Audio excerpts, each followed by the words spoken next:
Hello everybody. I am Jmulls of Jmulls Gaming, and let's talk about reality. Yeah, that accursed concept. But what I really want to talk about in today's video, and I swear to God this is a Final Fantasy XIV video, just bear with me here. What I really want to talk about is perception versus reality. Reality is something that matters a hell of a lot when you're creating something, because you are bound by it. You can't just suddenly rewrite everything in the known universe and get your way. That just doesn't work like that. And video game development can be a hell of a thing. It can be extremely complex, and a lot of the times nuanced. And some of the biggest struggles and achievements that we see in the video games industry is when developers are able to find a way to overcome the limitations imposed on them to create something truly transcendent. 14 has an excellent example of this, going from 1.0, which was widely regarded as being an abomination, to 2.0, A Realm Reborn, and all that the game has become since that moment. It's a miracle in all honesty, but it's a miracle that was created by the hard work of many people coming together to create a good thing. But I think in a lot of ways we are still feeling the ramifications of that time in 14's history to this day. And this is where perception comes into play, because for consumers, which I myself am, and I imagine everyone watching this video is also a consumer, at the end of the day, you don't care about the reality of something, you care about, well, how you perceive that reality.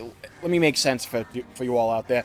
A story can be extremely hard to write. A game can be extremely hard to make, but you're not going to play a game simply because it was hard to make. You want to perceive the fact that it's a good game. Your perception on that game is what matters to you as to whether or not you think it's a good game that is worth your time, your effort, and your money. And if a game can't provide what you want it to provide, even if it's an unrealistic ask, if the want is big enough, it can be a valid detriment. Now let's start getting into specifics here. When it comes to Final Fantasy XIV, we have heard for years how pretty much the back end for this game and the internal architecture of the code for this game is absolutely borked, or just that it provides steep limitations as to what they can implement and how fastly they can implement anything. And there's a lot of tech reasons that this could be attributed to, whether the fact that it's a really old game, so you have like staff turnover, or just the fact they had to struggle to come up with 2.0 and beyond out of the failures and the embers of 1.0. One of the reasons, at least from what I remember from previous live letters, that we don't have just infinite glamour dressing or dresser slots is because of back-end limitations, because they have to keep track of everyone's individual glamour dresser, and that requires storage. It makes sense. Like, that's the reality of the situation, is that the glamour situation in Final Fantasy XIV is constrained because of the back end. But at the same time, in the same notion, if you are a particular connoisseur of glamour, and you have a lot of things you want to put in your glamour dresser, and you constantly find yourself coming up to that upper limit, which I used to find myself coming up to before they upped it to 800, well then that reality is no longer something that you particularly care about, because you are now being inconvenienced, you are now being limited by the realities of the game. And it's not a simple fix to overcome, despite it sounding just like, oh, add another 100 to the glamour dress or whatever. And that's what I'm really talking about in this one example here, that the reality of something is important because everything is constrained by it. However, your enjoyment of that reality is affected by your perception, what you like, what you want out of a thing. And whether that thing is not implemented or configured to your liking, whether that comes from their own decision not to implement it or their inability to, that doesn't matter. The fact is it's not there. For a game like Final Fantasy XIV, where we often hear this line of thinking or this just kind of defense as to why or why not they do something, that they have to configure with the back end, or that just the game would not support it or be able to support it for whatever reason, or it's just not feasible or realistic. If you genuinely care about this conversation and you can understand where they're coming from, you can be like, okay, yeah, I understand why this is not realistic, or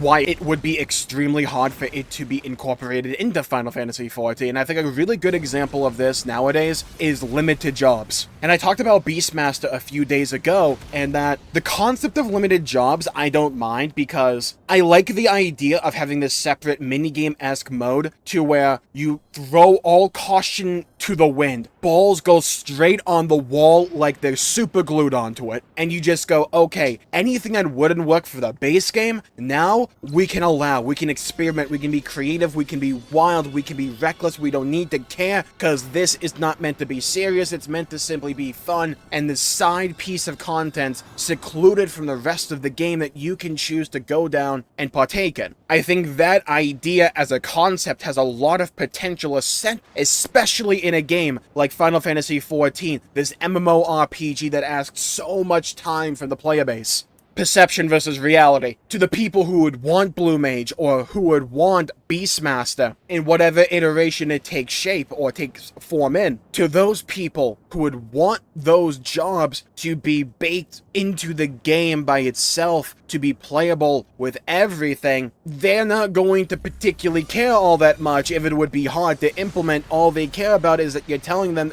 they can play what they want to in the content they want. And I think this stings especially for a lot of people with Beastmaster, because all signs are kind of pointing to it being, we're gonna go around collecting various animals to fight by our side. Now for me, this is not the class identity or the flavor or the aesthetic that I tend to go for in games like this. However, again, perception versus reality. Take a step back, there's a lot of people with that class fantasy, there's a lot of people that appeals to. I played World of Warcraft for years. You want to know what was, and possibly still is, one of the most popular jobs since day one of World of Warcraft? Hunter. The job that uses, or the class that uses animal companions to fight by their side. That has always been one of the most popular classes in that game. It's a popular class fantasy. And when you tell the player base on the whole that, hey, we can't get this to work baseline, so we're going to make this a limited job. Even if you don't say that, that is the perception a lot of people are going to have by nature of limited jobs existing as a concept. And when they're told that their favorite or preferred class fantasy just will not work in Final Fantasy XIV baseline, perception versus reality, they're not going to care about the reality. They're going to care about the fact you're telling them they can't play what they really want, in the content they really want. Will this specifically be the biggest deal in the known universe? Well, no, I don't think it will, but I think it will be a decent enough of a deal. And whilst I'm not going to be one who is particularly affected by this, and I'll probably play Beastmaster and really enjoy it like I did with my little bit of time that I put into Blue Mage all those years ago, I can understand why some people will be upset about this. It will especially sting for a lot of people when they look to Final Fantasy XI and they see jobs like Blue Mage and Beastmaster be implemented as mainline jobs in that game. But for the game they play, Final Fantasy XIV, you tell them that they can't. Perception versus reality, at the end of the day, they're not going to care why it can't work in Final Fantasy XIV, they just care that it can't. And there's no real easy answer to all of this. Because again, the game and its development are constrained by the laws of reality and the situation that we have found ourselves in. And this is an issue that plagues the video games industry on the whole. It's a wildly unrealistic ask to ask them to completely change up the back-end infrastructure for Final Fantasy XIV, which would pretty much almost certainly call for a complete overhaul of the entire game, if not a complete remake. Like, that's just not realistic. But if you ever played Old Summoner or Old Scholar classes and jobs in this game in Final Fantasy XIV that actually did utilize pets to some degree, you'll understand that it's kinda clunky. Like, really, really clunky. There's a reason this stuff has been streamlined so much in Final Fantasy XIV over the years, because it almost seems as if Final Fantasy XIV on the whole has this fear of friction. And Yoshi P even talked about this in his interview in the media tour to Dawntrail with Preach Gaming, that at least when it comes to fight design, they don't want to do, or at least didn't want to do stuff that could potentially irritate or anger the player base. But the problem with that design direction is that in an attempt to appease everybody, you end up really pleasing not too many people. I think stuff like Beastmaster or even Blue Mage could work as mainline jobs in Final Fantasy XIV, but the problem is that they would require a lot of extra love and potential balancing for them to work. Especially Blue Mage if you don't want just some scuffed version of it, to where you only get a few number of abilities. Because compared compared to what is on offer as a limited job, you just get so many more. But if you keep that number and you keep Blue Mage as a mainline job, then throw balancing out the window, just pretty much as a concept. Because Blue Mage has some absolutely busted stuff in its kit, and it can be really fun to play. And like maybe the answer to like Blue Mage at least is to give them a set rotation for endgame content like dungeons and raids and trials oh my, but you give them their own side content, kind of like how Bod has instruments, that gives you the limited class flavor and appeal. And maybe something similar could be done to Beastmaster. I just can't speak on it yet because they haven't shown anything about it yet. There's no real easy answer when it comes to any of this. This is a problem that people have tried to tackle in video games on the whole since the dawn of their creation. It's not a matter of somebody making a YouTube video and uploading it and all of a sudden it's all fixed, it's all good, you know, 2 thumbs up. Like, that's not going to happen here. But I think one of the weaknesses Final Fantasy XIV has had for the longest time now is playing too safely. Being a bit too formulaic and a bit too predictable and not willing to really take risks and say, you know what, maybe this won't work, but maybe we should do it anyways. And when they try and do stuff like that, they have to section it off as its own piece of content, like limited jobs. Because I think limited jobs as a concept have a lot of potential to be really cool and fun and interesting, but at the same time, you're essentially relegating the class fantasy that a lot of people love and things that are intrinsic to Final Fantasy on the whole, like Blue Mage, to essentially sideshows. That's basically what they are. 14 has had an issue with playing it too safe for the longest time, as I've just said, to where they don't want things overstepping their bounds too much. And we've seen this in a lot of job design on the whole, a lot of homogenization and a lot of reduced flavor and identity that we've seen siphoned and pulled from jobs over the years and over the expansions. A lot of elements that could be intrinsic to a lot of other RPGs have been kind of streamlined out of Final Fantasy XIV. And perhaps in the grand scheme of things going into the future, like maybe that was the right call and maybe it wasn't. Maybe it ends up being too limiting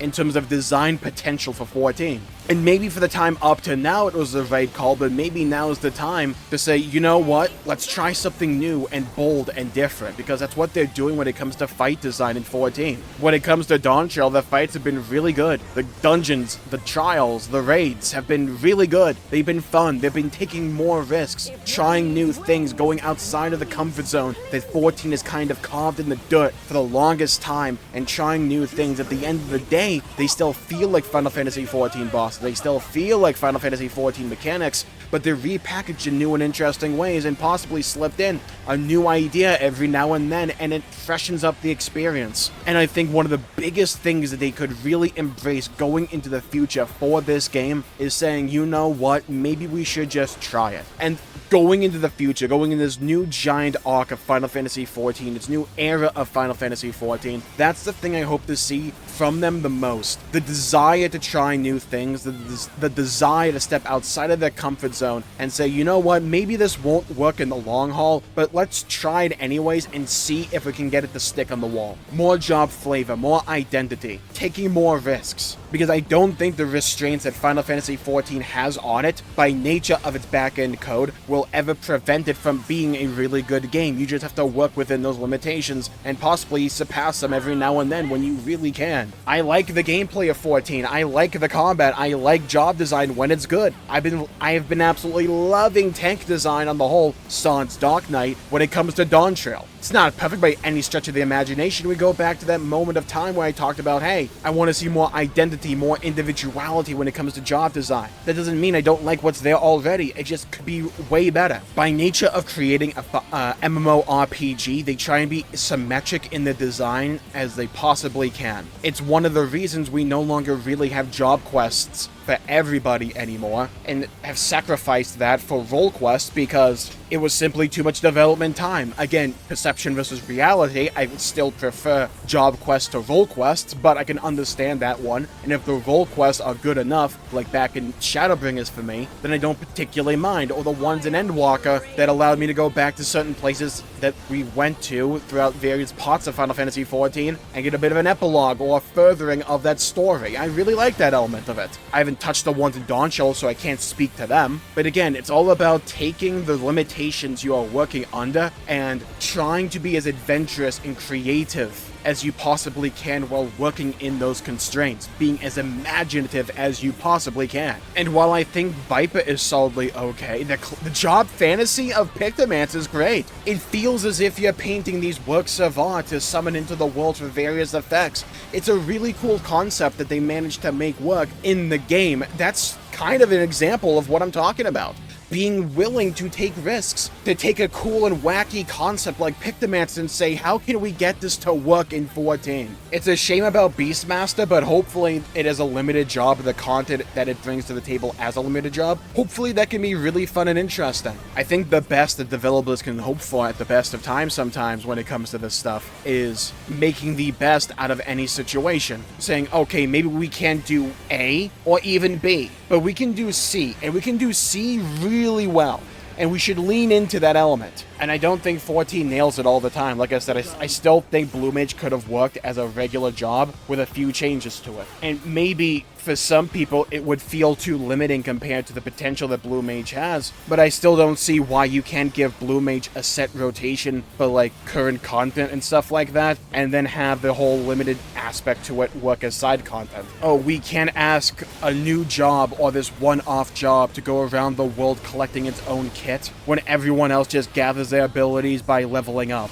I get the reasoning. I don't know if I agree with it though, because that removes flair. It removes job identity, and I don't think that's a direction that 14 should go or embrace in the future. It's not binary, right? Like, it's on a spectrum, but I understand their reasoning. I just think that reasoning will serve as a detriment in the long run. It's like saying, not one for one, but it's like saying, oh, we can't give bards instruments because no one else would be able to have instruments then. But that's part of what makes bards so special and charming and cool and unique. Not everybody needs to have a really special thing. They just need to be able to feel like what they are. And I don't think the game should shy away from jobs feeling different, even in the leveling process, to one another. Honestly, I think it's an element that should be embraced. So I covered a couple of topics in this video, perception versus reality, but also Final Fantasy XIV possibly playing it a bit too safe on occasion. But to me, this is one of the most important elements and topics when it concerns Final Fantasy XIV, because it not only affects past and present design for content, but also in the future, and for what will come down the line. I can only give my 2 cents on any given situation, and I really want to hear what you all think about this. So comment down below with your own thoughts, your opinions on anything I talked about in today's video. How do you feel about Beastmaster being a limited job, assuming that it's the collectathon Pokemon element with various animals? How do you think that could work as a regular job, or could it even? Let me know. I'd love to hear your thoughts and hear your opinions and to hear your perceptions. And would you mind playing a Blue Mage or something like that, that's a regular job that can do regular content, but with a maybe stricter rotation from what it has right now, but you still have to go about collecting them? Do you think that'd be tedious and tiring, or do you think that'd be cool and special? I'd love to hear your thoughts and hear your opinions. Stay safe, have a great day, leave a like and subscribe. It really helps the channel out and helps support future content, and I greatly appreciate it, and I'll see you all next time. Bye bye everybody, until we meet again!